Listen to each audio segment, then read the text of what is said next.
Hello guys, this is Ron Tips. Today I will tell you how to delete a part of a video in CapCut on PC or Mac. Subscribe and put a like if the video helps you, because your feedback helps me. Let me show you how to delete a part of video in CapCut on PC or Mac. Let's import the video. And as you know, we can easily remove it from the end of the beginning, but just click on the edge and moving into the desired position.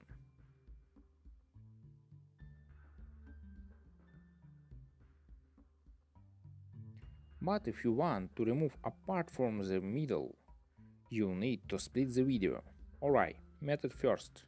Click to video and click to split. After that, find the end of the part you want. Press delete. Alright, method 2. Press B your keyboard. Your moment, press video. Your moment video, press video. Alright, press button A. Okay, press video, press delete or backspace, your keyboard. Alright, finish. Select all video, right mouse, press right mouse, and create compound clip. Alright, create one video.